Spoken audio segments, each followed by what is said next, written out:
درود بر شما. لطفاً دست به هیچی نزنین و این محتوا رو تا آخر ببینین، چون قراره کلی شگفتی با هم ببینیم. از آسمون خراشایی که فقط توی چند روز ساخته میشن تا پارکایی که کامل با چاپ سه‌بعدی درست شدن، یا فرودگاه‌های شناور و تکنولوژی واقعیت افزوده‌ای که داره کل صنعت ساخت و ساز رو عوض میکنه. بله، همه اینا نشون میده که چین رسما داره تو آینده زندگی میکنه، در حالی که بقیه دنیا فقط میتونن با تعجب نگاه کنن. پروژه هایی که الان میخوام بهتون نشون بدم ثابت میکنن چین 100 سال یا شایدم بیشتر از بقیه دنیا جلوتره. فقط قبلش بذارید یادآوری کنم که اگه معمولاً لایک کردن ویدیو یادتون میره، همین حالا ویدیو رو لایک کنین و تا پایان همراهمون باشین.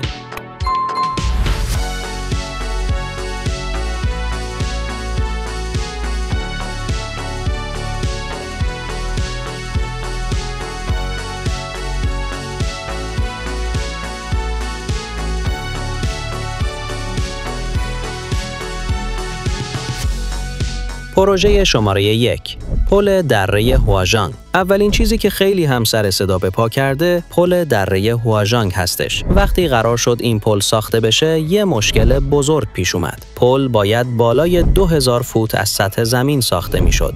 یعنی باید میشد بلندترین پل دنیا. خب در نگاه اول، فرستادن جرثقیل و وسایل سنگین به اون بالا غیر ممکن بود. پس مهندسای چینی یه طرح عالی پیشنهاد دادن.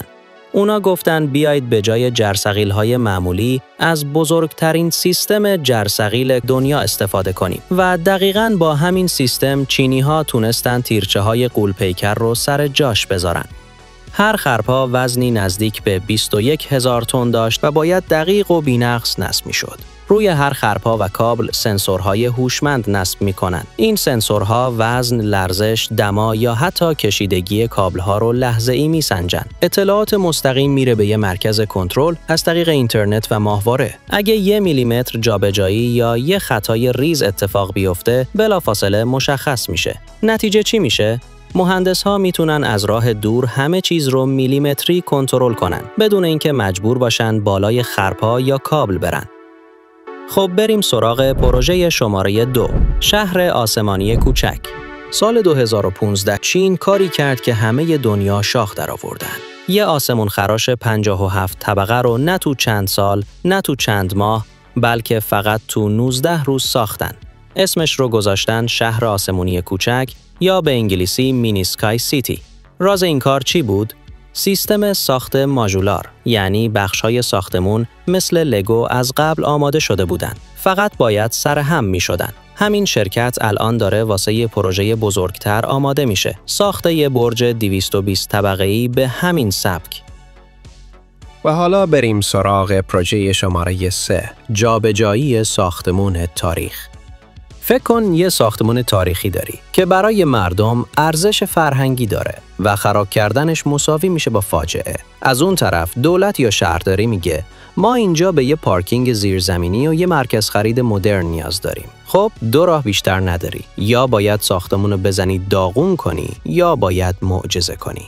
اینجاست که مهندسای چینی راه دوم رو انتخاب کردن. اونا ساختمونی به وزن 8200 تن، یعنی تقریباً هم وزن 60 هواپیمای بوئینگ 747 رو کامل از زمین جدا کردن. بعد با استفاده از جک‌های هیدرولیکی غول‌پیکر کل ساختمون رو آروم آروم کشیدن بالا و قدم به قدم حرکتش دادن. حالا وقتی فضای زیرزمینی آماده شد، دوباره خیلی دقیق ساختمون رو برگردوندن سر جای اصلیش. این یعنی هم ساختمون تاریخی حفظ شد، هم پروژه مدرن زیرزمینی ساخته شد. پروژه شماره 4، مرکز فرهنگی بنیاد فوسن یا به انگلیسی Fusen Foundation Cultural Center. این سازه مدرن یه نکته جالب داره.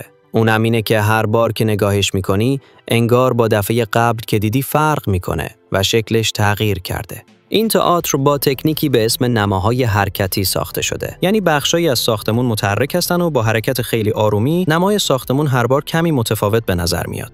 ممکنه حتی متوجه حرکتش نشی، اما هر نگاهت یه تجربه جدیده.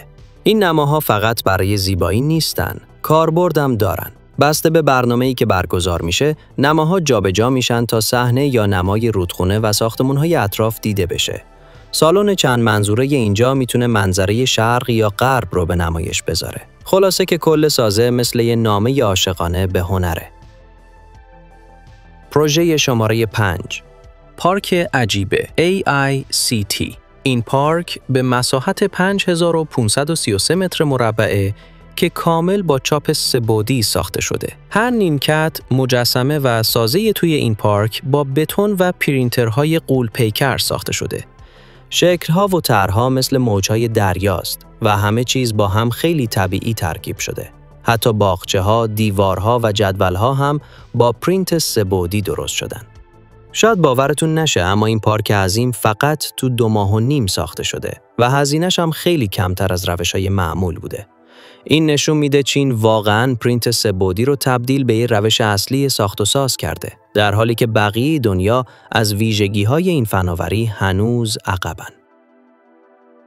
پروژه شماره 6. این پروژه در مورد برج‌های فونیکس یا ققنوسه که به انگلیسی بهش میگن فینیکس تاورز. این برج‌ها قراره توی شهر ووهان چین ساخته بشن و ارتفاعشون حدود 1 کیلومتره. ساخت این برج‌ها وقتی تموم بشن، دومین برج بلند دنیا میشن.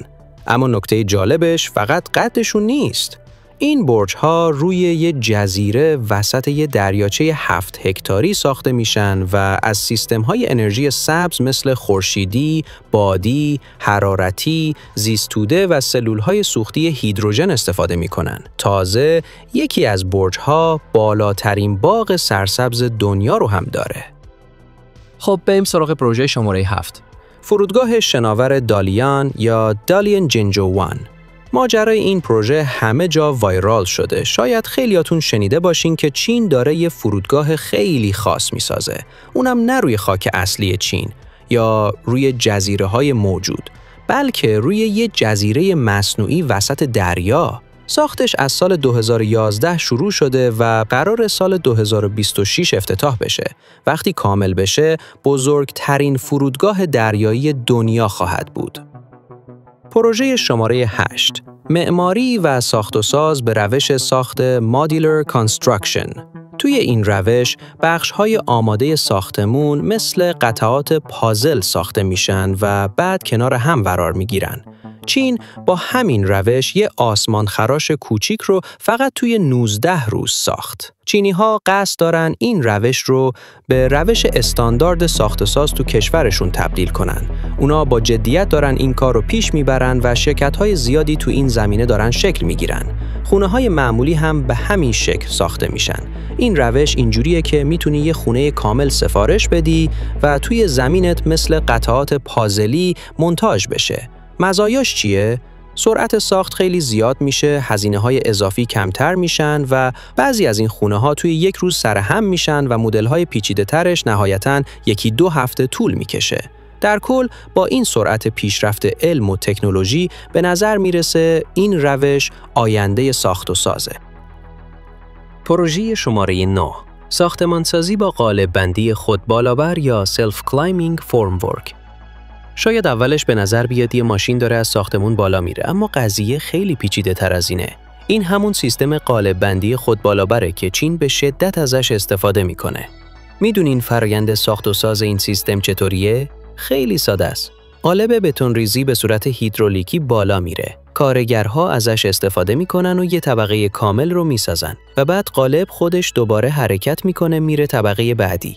اینجوری سرعت کار خیلی بیشتر میشه. تنها محدودیتش همینه که فعلاً فقط برای ساختمون‌هایی با طرح‌های تکراری مثل برج‌های مسکونی مناسبه. به هر حال خیلی جالبه که ببینید چقدر خلاقیت انسان شگفت‌انگیزه وقتی میتونه سیستم‌هایی مثل این بسازه. حالا پروژه بعدی بیشتر شگفت زدت میکنه. پروژه شماره 10. ربات‌های آجرچین و گچکار یا به انگلیسی Construction Robotics. یکی از جالب‌ترین چیزایی که چین معرفی کرده ربات‌های ساختمانیه. باید بدونین که چین داره این ربات‌ها رو با سرعت بالایی میسازه و توی ساخت و ساز استفاده میکنه. تصور کنین کاری مثل آجرچینی که همیشه نیاز به دقت و سرعت داشته، حالا کاملاً خودکار شده. مزایاش همینه که این ربات‌ها خسته نمیشن، استراحت نمیخوان و با دقت میلیمتری آجرها رو میذارن. اینجوری هیچ آجری کج یا لق نمیمونه. نتیجه چی میشه؟ سرعت کار تا 10 برابر بیشتر از نیروی انسانی میشه. یعنی چیزی که چند روز زمان میبره حالا توی فقط چند ساعت تموم میشه. ولی فقط گذاشتن آجر کافی نیست. یه اختراع چینی دیگه هم هست که همراهش میاد و کار رو تکمیل میکنه. گچکاری یا سیمانکاری رباتیک. بله، چینی‌ها حتی سیمانکاری رو هم خودکار کردن. این ربات‌ها تونستن دیوار رو تو چند دقیقه به خوبی سیمانکاری کنن.